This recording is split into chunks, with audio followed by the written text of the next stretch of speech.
All right, moving on to part two. Okay, so the cerebral hemisphere. So we've talked about all the other parts of the brain, but the cerebral hemisphere, and that's because the cerebral hemispheres does a lot of what we actually think of as brain processing. Okay, so okay, so the cerebral hemispheres is the majority of the brain. It's about 83% of the entire brain mass. Okay, so some terminology. Fissures are these deep grooves that separate the major regions of the brain. So you have two of them that are important. The transverse fissure, which separates the cerebrum from the cerebellum, it's the back of the head. Okay. Um, okay. The transverse fissure, that right there, that separates the cerebrum from the cerebellum is the transverse fissure. The other fissure, um, I'll have to show you in another slide. Um, is the longitudinal fissure. Okay, the longitudinal fissure separates the cerebral hemispheres. Um, the other term for this fissure, which I like better, intrahemispheric fissure. Okay, in between the hemispheres. Okay, sulci and gyri. Sulci are the grooves on the surface of the cerebral hemispheres. The gyri are the twisted ridges between the sulci. So the way I like to think of it is the brain is a big ball, like big clump of noodles. Okay, the noodles themselves are the gyri or gyrus, and then the gaps in between the noodles, okay, are the sulci or sulcus. Okay, the different sulci divide the cerebrum into lobes. The lobes are actually named for the skull bones that overlie them. So frontal lobe, parietal lobe, occipital lobe, temporal lobe. Okay. Um, the one important sulcus you have to know is the central sulcus. The central sulcus separates the parietal lobe from the occipital lobe. So in front of the central sulcus is the precentral gyrus. Behind the central sulcus is the postcentral gyrus. Okay. Good. The parietal occipital sulcus separates the parietal lobe from the occipital lobe. The lateral sulcus separates the temporal lobe from the parietal and temporal lobes, or parietal and frontal lobes. Sometimes the lateral sulcus is also called the lateral fissure. Okay, again, it just depends on what they want to call it.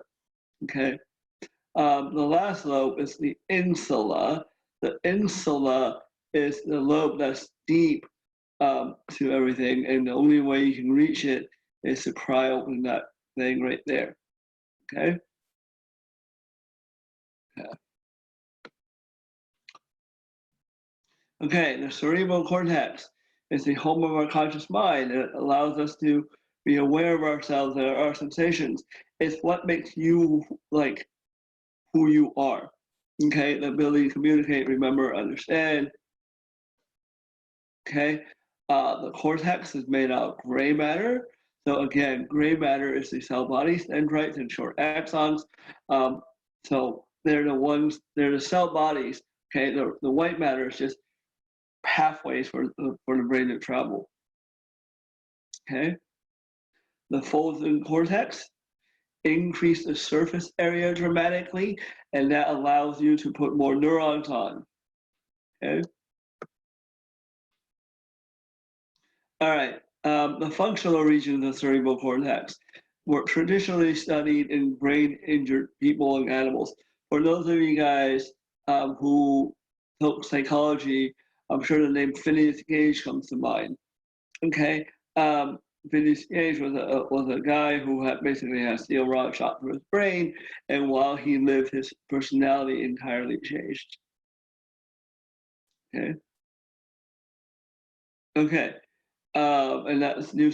The new discoveries, PET scanning and functional MRIs. You can tell, like when you're using a region of the brain, there's more blood going to it. If there's more blood going to it, it's warmer on the MRI, and therefore you can see like the differences. Okay. Yeah. The different regions of the cerebral cortex perform distinct sensory and motor functions. We'll get into that. Okay. So there are three general kinds of areas, okay? So sensory areas, okay, detect sensory information. That's where the sensory information inputs. The motor area is where the motor information outputs. The association areas is in between those two. That's where the thinking and processing actually go on.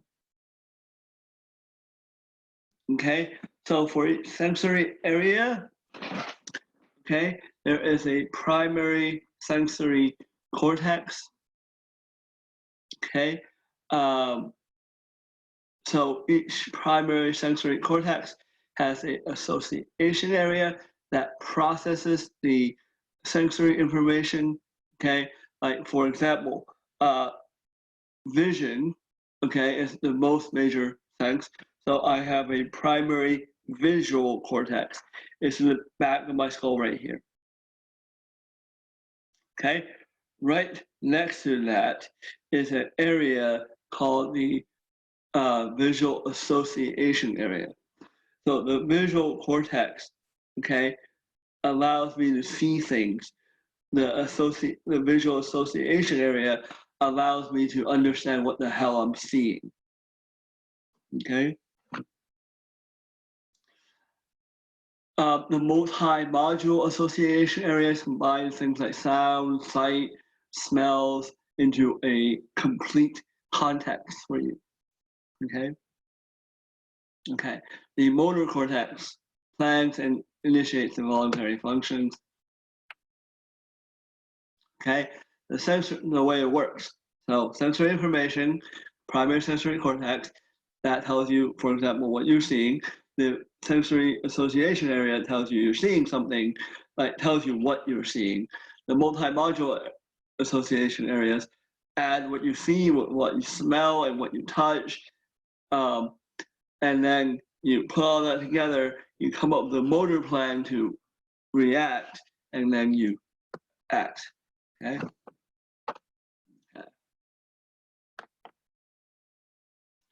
All right.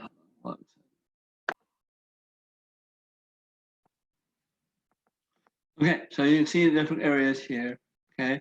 All right. So let's. Okay. The sensory areas are located in the back of the brain. Okay. The front part is more motor. The back part is more sensory. Okay. Parietal lobe, temporal lobe, occipital lobe. Okay. So the first area we'll discuss is the primary somatosensory cortex. So somatosensory, body sense of touch. Okay. So here is the primary somatosensory cortex. This is located in the post-central gyrus. So right at the front part of the parietal lobe. Okay, is this blue line there. So here, okay, it's described as something called a homunculus. Homunculus looks like a little person, and therefore you can see the little person here.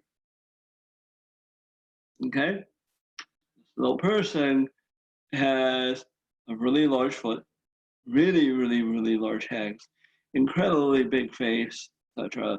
Very small body. But this is your homunculus. So you have a whole region, okay, dedicated to sensory perception of your fingers. Okay, so if I insert probes and stuff into here and run electric current through them, you will feel like something was touching your head. Okay, and when I start something here, you feel like something was touching your leg. Okay, notice there is a lot more neurons that control your fingers than control like your entire leg, hip, trunk, and neck. Okay, and that's because the sensory information that comes through our head is very, very, very precise. Okay, it's the same thing for the motor function, which we'll get, but I can tell two little pinpricks apart on the tip of my fingers much more easier than I can my thigh. Okay. Okay. Attached to this area is the somatosensory association area. Okay. So let me show you what that looks like.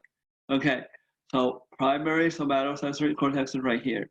This area tells you you're touching something. The somatosensory association area tells you what the hell you're touching. Okay, whether it's fur, feathers, keys, hot rocks, etc. Okay? Okay.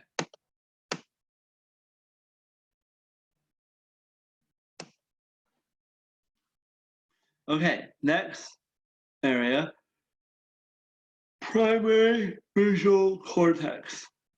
Okay, so primary visual cortex is located right there. Okay, sorry, right there, primary visual cortex. Attached to it is the primary visual cortex association area, so visual association area. This area tells you you're seeing stuff. This area tells you what the hell you're seeing. Okay.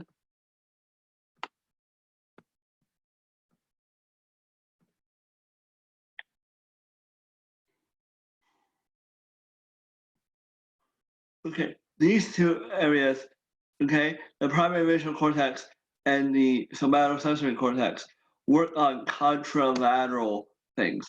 So they work on the other side of the body than the one they're on. Okay. Okay.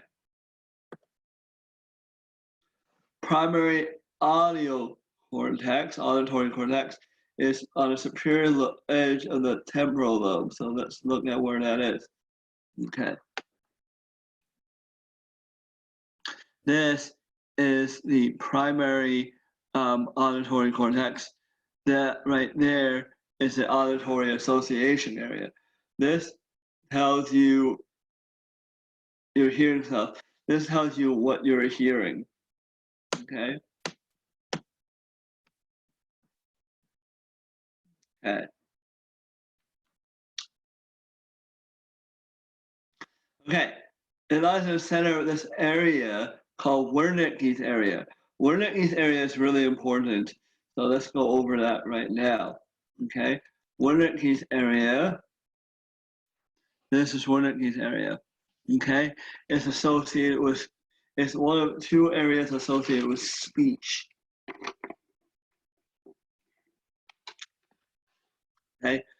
Wernicke's area is associated with understanding speech. Okay, if you have damage to this area, you will not be understanding this conversation right now, or this lecture right now. Okay, you can speak fine. You can't understand other people. Okay. So if I took one of you guys and drilled into your Wernicke's area, you wouldn't be able to understand the speech. Okay.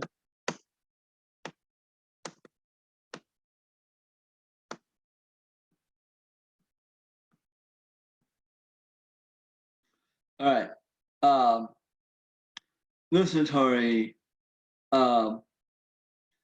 is located. Gustatory. There. So gustatory contact. Okay, right there. Okay.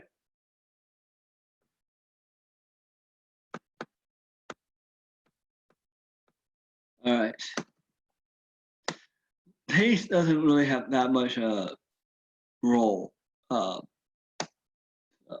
in our sense. Okay. Um, okay. The olfactory lies on the medial aspect of the cerebrum. So let me show you where that is. Okay, right there. Primary olfactory cortex. Okay. This is part of the temporal lobe, but it's really deep to it. Tells you your sense of smell. Okay. Your sense of smell is actually weirdly linked to memory. Okay, it connects to the brain's limbic system, which is why smells have this weird thing about triggering emotions and stuff. Okay.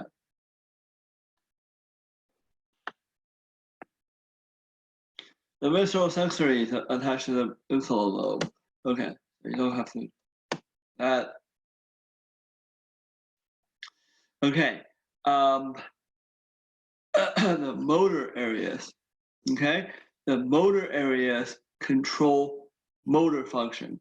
So you definitely have to know the premotor cortex and primary motor cortex. We'll skip the frontal eye field, but you definitely have to know Broca's area as well. Okay, okay. So let's.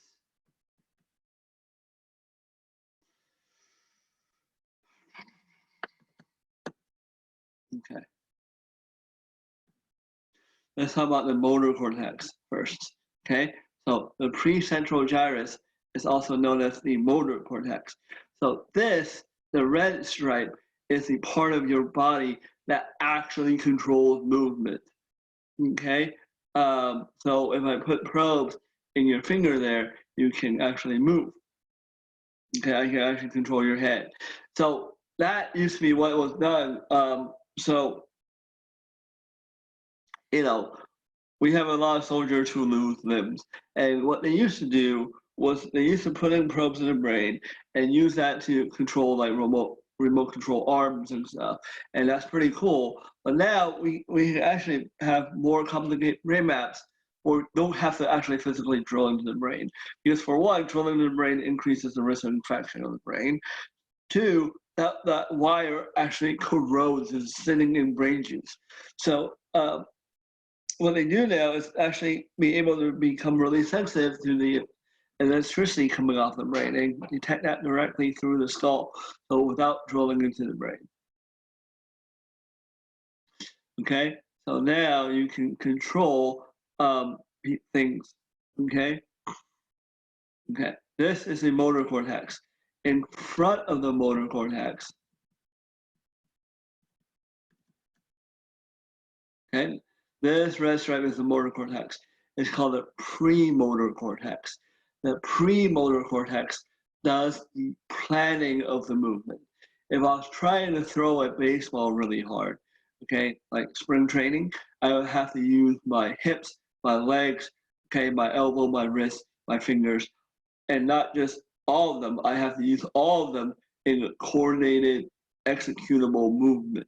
And that has to be planned in the premotor cortex and then executed in the motor cortex. Okay? All right.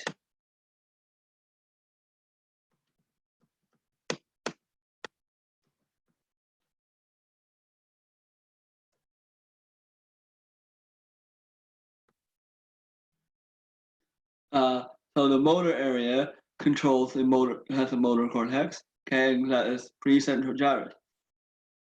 Okay? All right. Again, this is contralateral, so one side, your right brain controls your left side.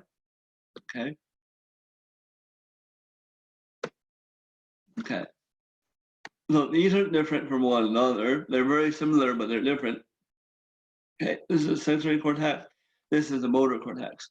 So in the sensory cortex, we have things that are not here. Okay. Like for example, genitals is here but not there. Teeth is here but not there.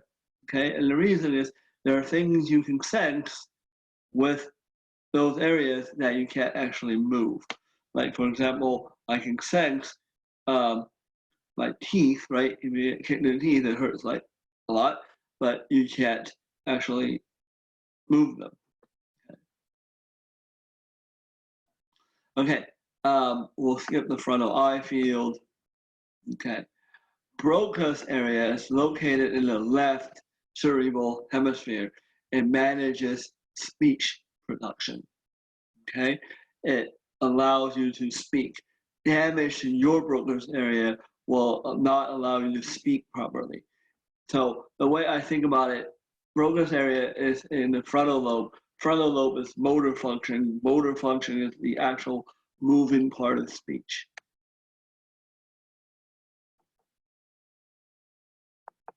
Okay. The other way to remember, change color.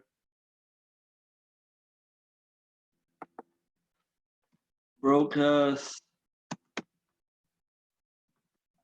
broken Broca mouth, right?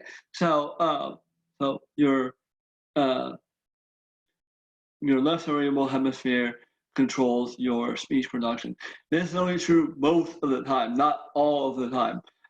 There are people whose Broca's areas are located in the right cerebral hemisphere. Okay.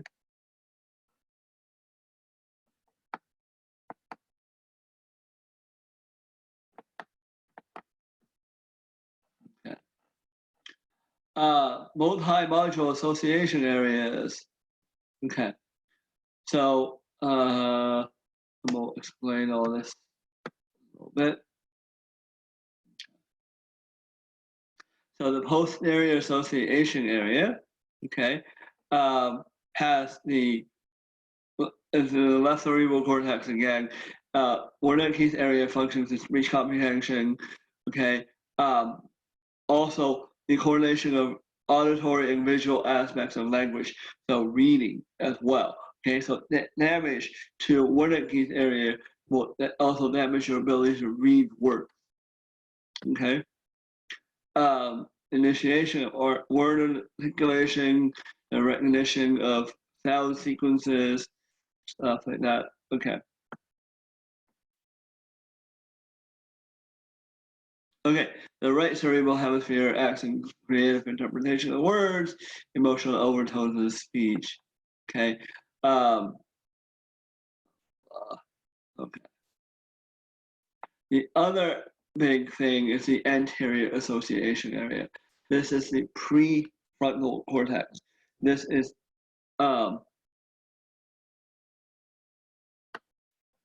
okay. So let me. Okay. The anterior association area, thinking, perceiving, intentionally remembering, processing abstract ideas like math, reasoning, judgment, impulse control, mental flexibility, humor, empathy, conscience. This is your anterior association area, is what makes you different than any other person. This is what makes you you. Okay, this is where your personality is. Okay, your hopes, your thoughts, your dreams, all of that is located in the anterior association area. Okay, in particular in the prefrontal cortex. Okay, so now that you know this, think about what a lobotomy does to you when you intentionally damage the prefrontal area. Okay. All right, the most anterior pole, the most front part of the front part, okay, is actually involved in solving the most complex problems, emotions, cognition, all of that anterior part of the frontal lobe. Okay, this is also the last part to develop or finish developing. It doesn't actually finish developing until early to mid 20s. Okay, so this is one of the reasons why like teenagers do stupid shit. Okay, and that's because when they do it, they're not fully, their brain isn't fully developed. I'm sure you can think about a whole bunch of shit that you did as a teenager that you guys probably regret now. Okay. All right. Up a little bit.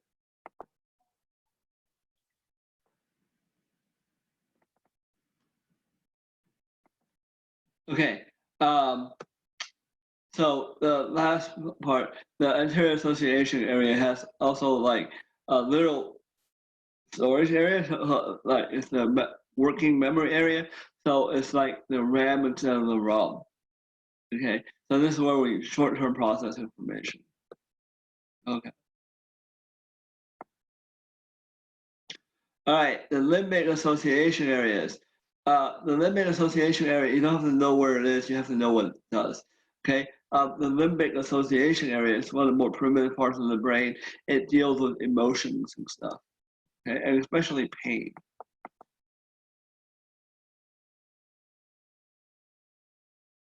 Okay. All right.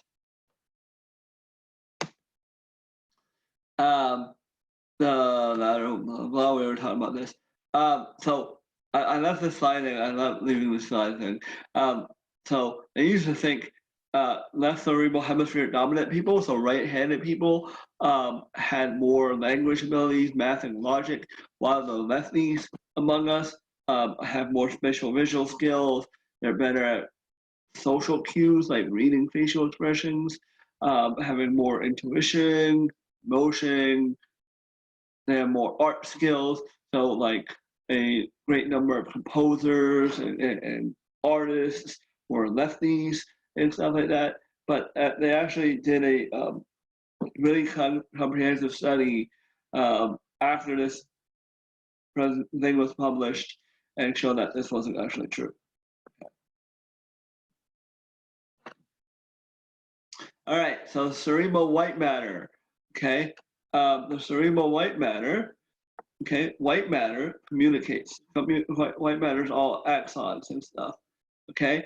So the fibers communicating are usually myelinated and bundled together because you know what, one single axon can travel by itself.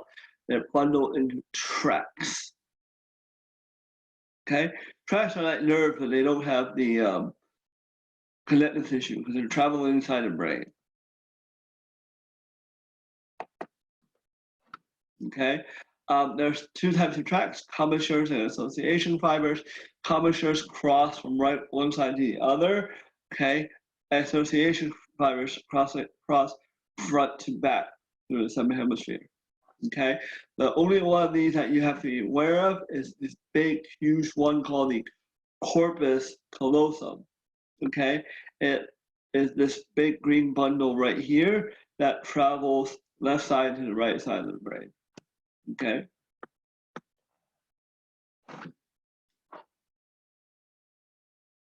All right. So the networks of neurons in the limbic system. Okay. The limbic system controls the emotions. Okay. Especially fear. It interprets pain as unpleasant, etc., etc. Okay. All right. The last one is the RA. This is the limbic system. The last one I want to talk about is the RAS. Okay, the reticular formation. Okay, so what this does is it controls alertness and consciousness. Okay. All right. I'm gonna take another break right here. So we'll pick up the spinal cord in part 3, okay, and protection of the brain in part 3.